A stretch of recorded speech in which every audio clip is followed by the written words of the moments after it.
Piece begins when expectation ends. कितनी सच्ची बात कही भगवान बुद्ध ने। शांति चाहिए तो मोह और तृष्णा को त्यागना ही होगा।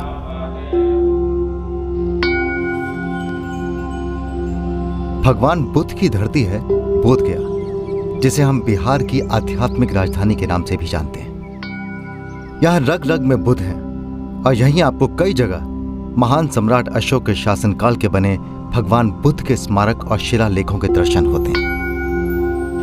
बुद्धं शरणं गच्छामि, धम्मं शरणं गच्छामि, संघं शरणं गच्छामि। हमारी हर पीड़ा का, हमारे हर दुख का कारण हम स्वयं हैं। हमारी हर परेशानी हम ही से शुरू होती है और हर परेशानी को हम ही हर सकते हैं। जो धर्म इस सत्य की नींव पर खड़ा है वो धर्म है बौद्ध धर्म। सदियों से हमारा समाज जातिवाद का शिकार रहा है, वर्णों में बटा रहा है। एक वक्त था जब हमारे समाज में किसी व्यक्ति की पहचान उसके वर्ण से हुआ करती थी, उसके जन्म से हुआ करती थी। लेकिन तब कोई था जिसने खड़े होकर यह कहा था कि इंसान अपने कर्मों से ब्राह्मण बनता है, अपने जन्म से नहीं। यह सोच जिस महात्मा की थी, या इस सोच को शब्दों में जिस महात्मा ने समाज के सामने रखा था, उस गौतम बुद्ध की ये नगरी बोध गया में आने का सपना कई वर्षों से मेरे मन में था। आज वो सपना भी पूरा हो गया।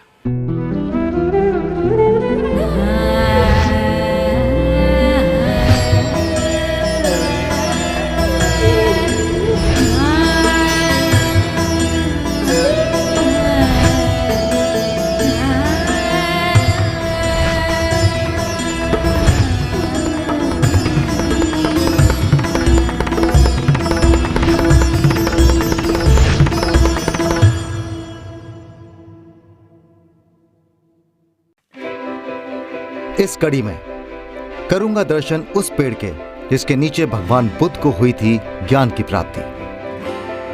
गया शहर में जाऊंगा फल्गु नदी के किनारे बने प्राचीन विष्णुपदी मंदिर, जहां पूर्वजों को पिंडदान का है खास महत्व। होंगे कुछ मीठे पल गया शहर की प्रसिद्ध अनरसा, तिलकुट और लाई के साथ। जाऊंगा जैन धर्म के तीर्थस्थल कमल सरोवर से सजे खूबसूरत जल मंदिर। राजगीर में बिहार के सबसे पुराने रोपवे से पहुंचूंगा रत्नागिरी पहाड़ियों में बने विश्व शांति स्तूप। जानेंगे कैसे फिर से जन्म ले रहा है प्राचीन नालंदा। खो जाऊंगा हमारे देश के समृद्ध इतिहास में नालंदा विश्वविद्यालय के खंडरों में। कि आज की तारीख में जो यूनिवर्सिटीज हैं उनका ब्लूप्रिंट जो है वो यहीं से आया था। बिहार की राजधानी पटना से बुद्ध नगरी बोध गया लगभग 110 किलोमीटर की दूरी पर है।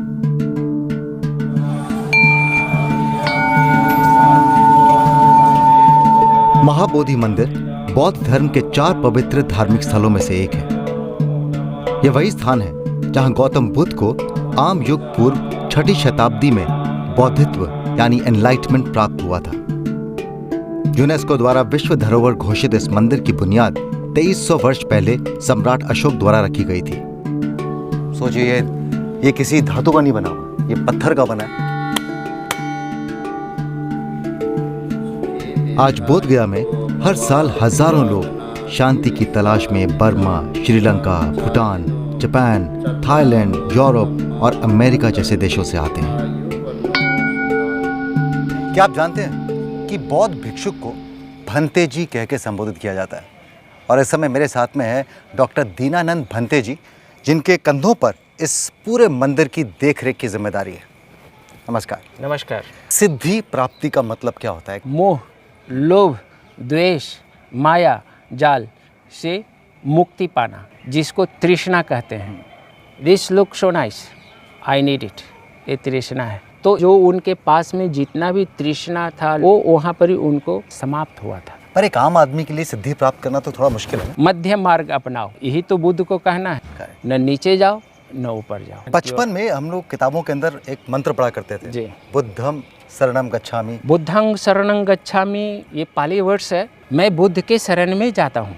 धम्मं शरणं गच्छामि, मैं उनका जो बताया हुआ रास्ता है, धर्म है, उन्होंने जो सिखाया है, मैं उनको रास्ते पर चलने के लिए कोशिश करता हूँ। संघं शरणं गच्छामि, जितने भी संघ हैं, संघ में रहने के लिए कोशिश करता हूँ। मंदिर की कोई खास बात बताना चाहेंगे आप? ये बौद्धों का एक गढ़ है, बुद्ध का पहचान मिला था, तो ये तो सबसे इम्पोर्टेंट जगह है। और बोधि वृक्ष इसके जस्ट मंदिर के पश्चिम साइड में है, जिसके नीचे बैठकर सिद्धार्थ ने बुद्धत्व की प्राप्त किया था और बुद्ध कहलाए थे। जब सिद्धार्थ का जन्म हुआ था, तब उस बोधि वृक्ष का भी जन्म उसी स्थान पर हुआ था। उसी का ये शाखा चलते आ रहा है। तो ये कौन सी पीढ़ी है? ये चौथा पीढ़ी है। पंडित जी, ऐसा कहा जाता है कि जब सिद्धार्थ बोधि वृक्ष के नीचे बैठकर मेडिटेट कर रहे थे और जब उन्होंने सिद्धि प्राप्त की थी, तब उनसे जब पूछा गया कि उन्हें क्या दिखा, तो उन्होंने कहा था शायद कि उन्हें रोशनी नजर आई। जब ज्ञान की अंतिम ये जो क्षण चल रहा था, तो देवता लोग का एक परीक्षण था कि ये कैसे हो सकता है, तो तपस्या को भंग करना चाह रहे थे। फिर भी उन्होंने अपना आँख नहीं खोला और वैशाख पूर्णिमा का दिन था, रात्रि का समय था और उनको बुद्धत्व की प्राप्ति की। हमारे बहुत सारे महापुरुषों को वृक्षों के नीचे बैठकर ज्ञान की प्राप्ति हुई है।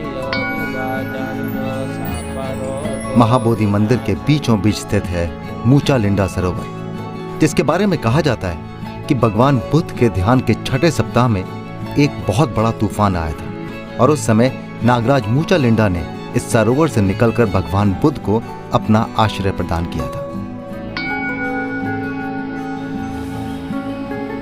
सिद्धि तो प्राप्त नहीं हुई, लेकिन ये जरूर सिद्ध हो गया कि जिस खुशी और शांति के लिए हम लोग यहाँ वहाँ दौड़ते हैं, वो यहाँ है। गया शहर के विभिन्न रंगों को करीब से देखने और महसूस करने मैं निकल पड़ा उसकी गलियों में। विष्णु पद, जानते ये क्या है? इन्हें शालिग्राम कहते हैं। ये नारायणी गंडक में मिलते हैं और मानने वाले इसमें विष्णु का रूप देखते हैं और इनकी पूजा करते हैं।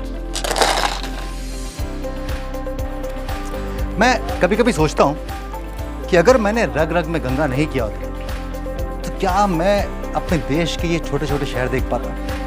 क्या मैं कभी सोचता कि मैं गंडक नदी देखने जाऊंगा या फाल्गु नदी देखने जाऊंगा? शायद नहीं। ये सब कुछ संभव हुआ है माँ गंगा की बदौलत से। कहते हैं जीवन की बड़ी खुशियां छोटी छोटी बातों में छिपी होती हैं। निकल आगे, पकड़ लूंगा मैं, आगे आ जाऊंगा मैं, छोड़ूंगा नहीं। मैं जीत गया, मैं जीत गया, मैं जीत गया। बुद्ध की परिक्रमा करके अब मैं आ गया हूं भगवान विष्णु की दुनिया में। फल्गु नदी के किनारे मोक्ष की धर्मशिला के नाम से जाने वाला ये प्राचीन मंदिर अपने अंदर एक कहानी समेटे है, जो हमें हमारे पूर्वजों को मोक्ष दिलाने की राह दिखाती है। गया का ये विष्णुपद मंदिर एक बहुत ही प्राचीन विष्णु मंदिर है। यूं तो सदियों से यहाँ पर पिंडदान की परंपरा चली आ रही है, लेकिन इस मंदिर का ये वर्तमान स्वरूप 18वीं शताब्दी में इंदौर की रानी अहिल्याबाई होलकर द्वारा दिया गया था। ये ब्लैक ग्रेनाइट पर जो आप खूबसूरत कारीगरी देख रहे हैं, ये उस वक्त जयपुर के कारीगरों ने की थी।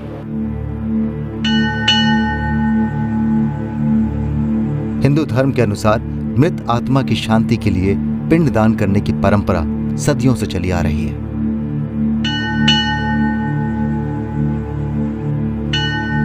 आप तो जानते हैं कि धर्म के मामले में मैं थोड़ा सा कमजोर हूं, इसीलिए धर्म को लेकर मेरी जानकारी भी थोड़ी सी कम है। इसीलिए मेरे साथ में है विष्णुपद मंदिर के प्रबंधक कमेटी के अध्यक्ष श्री विट्ठल जी। नमस्कार। नमस्कार। विट्ठल जी, ये बताएं कि गया में पिंडदान का इतना महत्व क्यों? गया में जो है ना, गयासुर नाम का एक राक्षस बहुत तप किया था जी। भगवान प्रसन्न हुए और भगवान विष्णु ने कहा कि गयासुर क्या चाहते हो, क्या चाहना है तुम्हारा? तो उसने कहा कि शरीर से आत्मा जो निकल करके इस मृत भुवन में भटक रहा है, उस आत्मा के शांति के लिए कोई भी स्थान नहीं है। तो मेरा जो है आपसे यही प्रार्थना है कि आप अपने चरण जो है हमारे ऊपर रखेंगे और आपके चरण के ऊपर जो भी अपने मरे हुए 7 गोत्र का पिंडदान करेंगे उनके 7 गोत्र का उद्धार हो। ये इसलिए पूरे पृथ्वी पर जितने भी तीर्थ है उसके प्राण कहा गया है गया को। शास्त्रों में ऐसा भी बतलाया है कि जो कुछ भी नहीं करता है, गया फल्गु नदी में आकर के उनके पैर स्पर्श हो जाता है, उनके पितरों को मोक्ष मिल जाता है। अगर श्रद्धा है तो समी के पत्र के बराबर भी पिंड देंगे तो पितृ को मुक्ति मिलेगा, और नारियल के बराबर भी देंगे तो मुक्ति मिलेगा। अच्छा, हमारे पीछे ये नदी बह रही है, ये फाल्गु नदी है? फल्गु नदी है। फल्गु का जो है महात्म शास्त्रों में बहुत बतलाया गया है। गंगा का उत्पत्ति जो है शंकर जी ने अपने जटा में बांध लिया जब गंगा चला वहाँ से जी। लेकिन गंगा चली कहाँ से? गंगा जो है भगवान विष्णु के दाहिने पांव के दाहिने अंगूठा से चली है। तो ये जो है भगवान का चरण यहाँ है और धर्मशिला के ऊपर, और ये धर्मशिला जो है फल्गु नदी के अंदर तक के है। तो वो जो है भगवान के चरण को स्पर्श कर रहा है, इसलिए विष्णु पादोदकी गंगा, इसका जो है गंगा से भी ज्यादा महत्व है। खैर, ये हमारी मान्यताओं का देश है। जो बात समझने की है वो ये कि श्रद्धा होनी चाहिए। उसमें आपको जरूरत नहीं कि आप लाखों करोड़ों रुपए खर्चें। आप अगर श्रद्धा से कोई कार्य करते हैं तो वो अपनी मंजिल तक पहुंच ही जाता है। जी। फल्गु नदी का हिंदू और बौद्ध धर्म में बहुत महत्व है। इसे बिहार में निरंजना के नाम से भी जाना जाता है और इसकी लंबाई लगभग 235 किलोमीटर है। फल्गु का उद्गम गया के करीब लीलाजन नदी और मोहाना नदी के संगम से होता है और इसकी धाराएं अंत में पुनपुन नदी में मिल जाती हैं, जो स्वयं गंगा नदी की एक उपनदी है। सभी जलधाराओं की तरह फल्गु के बारे में भी बहुत सी कहानियां प्रचलित हैं, मगर खास बात सिर्फ इतनी सी है कि अगर मन में श्रद्धा है तो हर बूंद में गंगा है। आगे है, जानूंगा क्या है राज गया शहर की मिठास का। कमाल है, कमाल है, कमाल है। पावापुरी में होंगे दर्शन भगवान महावीर की निर्वाण भूमि के। पहुंचूंगा विश्व शांति स्तूप, जो दर्शाता है भगवान बुद्ध के जीवन के विभिन्न पड़ाव।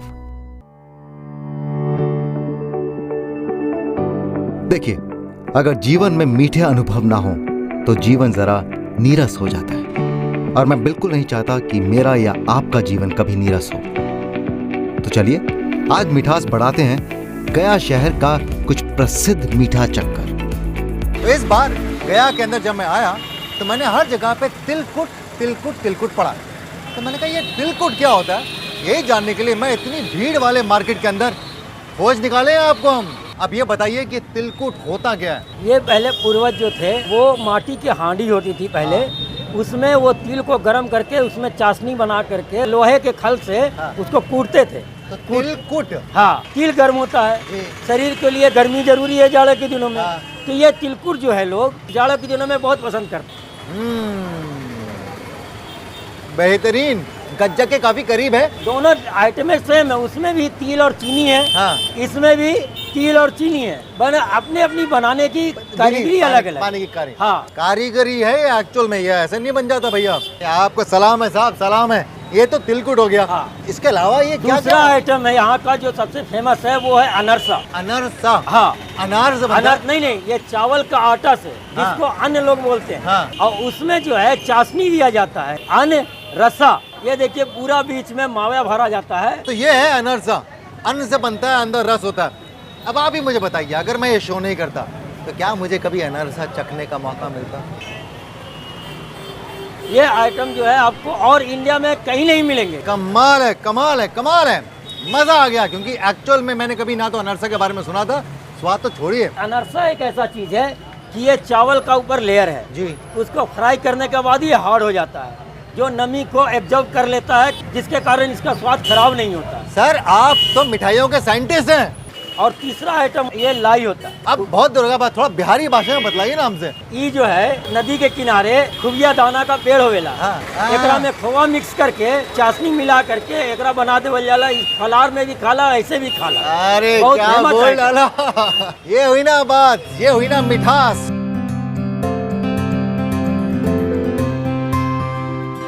आ चल के तुझे मैं लेके चलूं एक ऐसे गगन के तले, जहां गम भी न हो आंसू भी न हो, बस प्यार ही प्यार पले।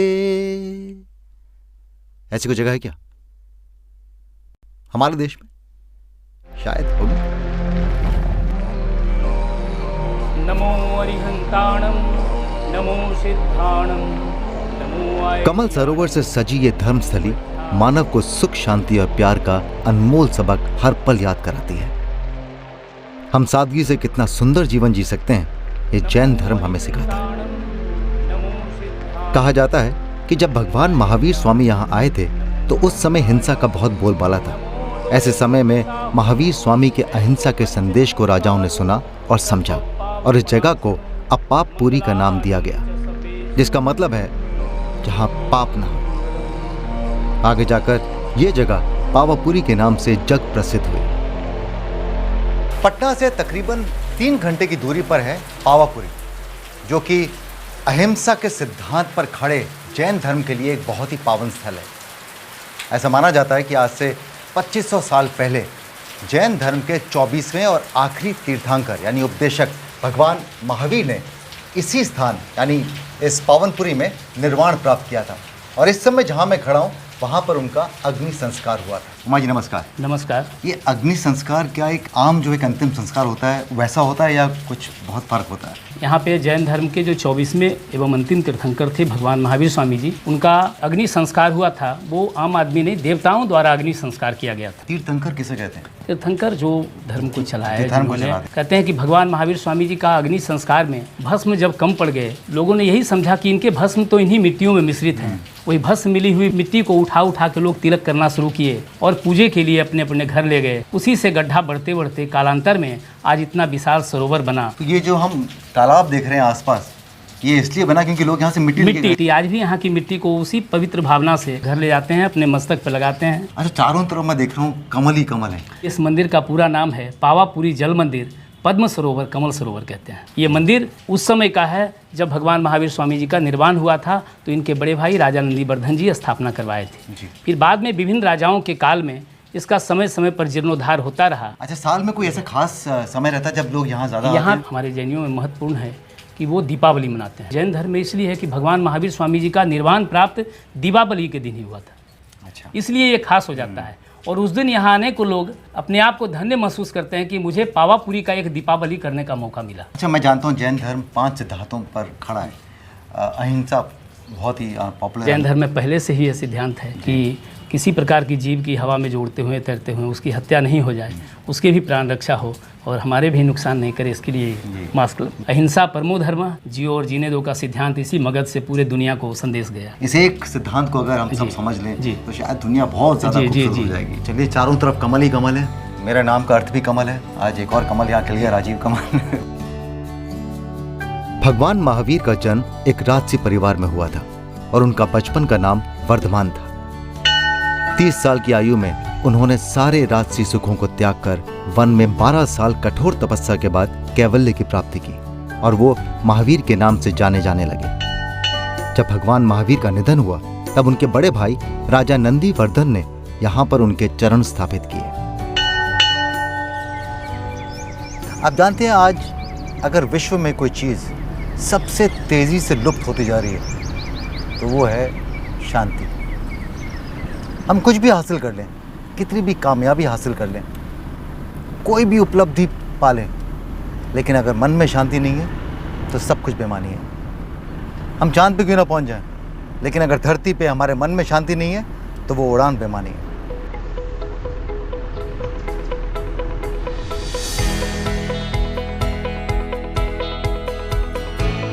बिहार का सबसे पहला रोपवे 1969 में राजगीर के खूबसूरत रत्नागिरी पहाड़ पर लगाया गया था। लगभग 100 कुर्सियों वाले 2200 फीट लंबे रोपवे पर सफर करने के लिए पर्यटकों में इसके लिए काफी उत्सुकता देखने को मिलती है।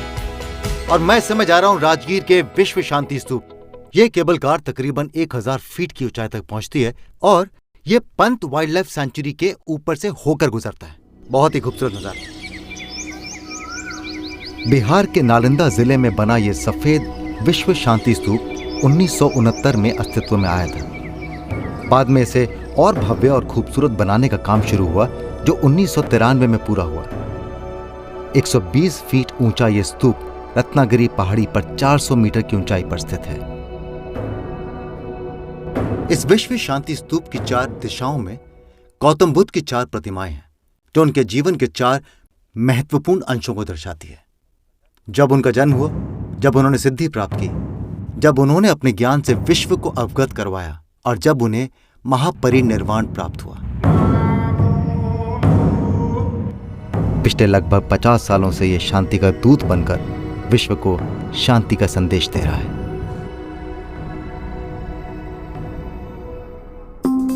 आगे जानेंगे कैसे बन रहा है नालंदा विश्वविद्यालय का नया स्वरूप। जानूंगा प्राचीन नालंदा का भव्य इतिहास।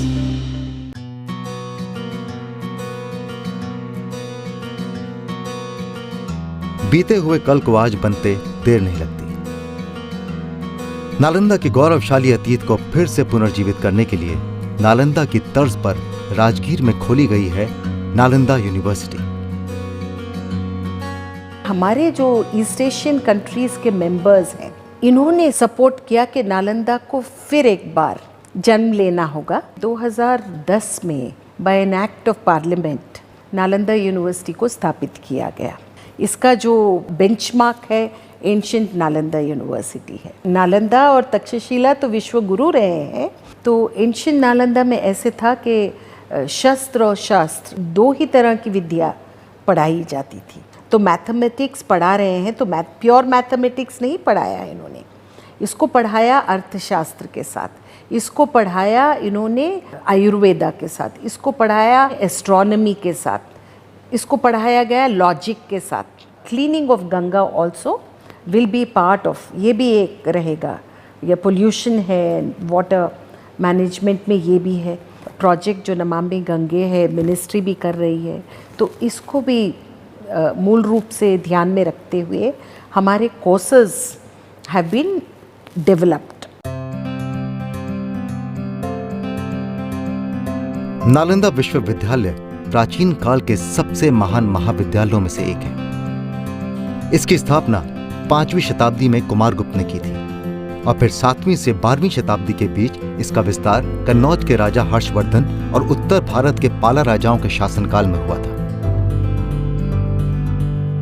शंकर जी, नालंदा का पुरा स्थल, ये आर्कियोलॉजिकल साइट मेरी कल्पना से भी कहीं ज़्यादा भव्य है। 1500 साल पुराना, लेकिन पुरातात्विक अवशेष उससे भी पहले मौर्य टाइम से मिलना शुरू हो जाते हैं। अच्छा, ये भगवान बुद्ध और महावीर का भी पसंदीदा जगहों में से एक था। नालंदा विश्वविद्यालय के नाम से विख्यात था उस समय भी, या इसका नाम कुछ और था? नहीं, इसका स्थानीय नाम नालक ग्राम के नाम से जाना जाता था। तो क्या आज वर्तमान में जो विश्वविद्यालय हैं वो क्या इसी के पदचिह्नों पर चल के आगे वो विश्वविद्यालय बने? दुनिया का प्रथम आवासीय विश्वविद्यालय के रूप में हम स्वीकारते हैं। मतलब आवासीय मतलब पहला हॉस्टल था? यस, हम कह सकते हैं इस चीज को। आज से 1500 साल पहले, 1500 साल पहले, 5वीं सदी में देश विदेश से कई दूसरे राज्यों से, दूसरे देशों से लोग आकर इतिहास में कहीं ये लिखित है? चीनी यात्री यहाँ आकर के रहे, पढ़े। प्रसिद्ध चीनी यात्री ह्वेनसांग और इत्सिंग भी यहाँ आए। किस तरह के कोर्सेज होते थे यहाँ पे, किस तरह का ज्ञान दिया जाता था? भले ही लोग मानते हों कि बौद्ध विश्वविद्यालय था, लेकिन कहीं ऊपर था।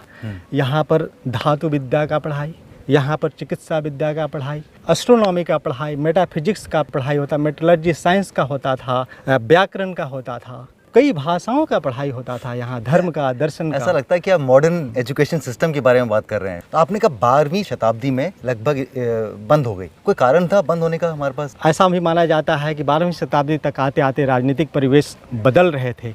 उस समय कई ऐसे संगठन ऊपर आ रहे थे जो दूसरे राज्यों को दबा रहे थे। इसमें बख्तियार खिलजी का भी नाम आता है कि उसने भी उस समय की तमाम जो व्यवस्थाएं थी, इस प्रकार की शैक्षणिक संस्थाएं थी, उसको उन्होंने समाप्त करने का पहल किया था। तो क्या विश्व में और कोई ऐसा विश्वविद्यालय है जिसने तकरीबन 700 या 800 साल तक बिना रुके, बिना थके ज्ञान बांटा? नहीं, अगर नालंदा से तुलना करेंगे तो ऐसा कोई भी विश्वविद्यालय प्रमाणित नहीं हो पाएगा, क्योंकि नालंदा विगत 700 वर्षों का इतिहास अपने आप में समाहित किए हुए है। आप ऑक्सफोर्ड की बात माने या फिर कैम्ब्रिज की बात माने, ये सारे विश्वविद्यालय दुनिया के जो नामचीन विश्वविद्यालय हैं वो भी अभी 700 वर्ष अपने अस्तित्व को पूरा नहीं कर पाए। ये जो देख रहे हैं ना, ये दीवारें जी, ये सारी दीवार उसी समय के हैं। ये पर देख के लगता है कि वर्तमान में बनी होगी। एक बारी में यहाँ पर कितने विद्यार्थी पढ़ाई करते होंगे? 10,000 विद्यार्थियों को यहाँ रहने का था, 2,500 मेंटर, उनके शिक्षक आचार्य मान लीजिए।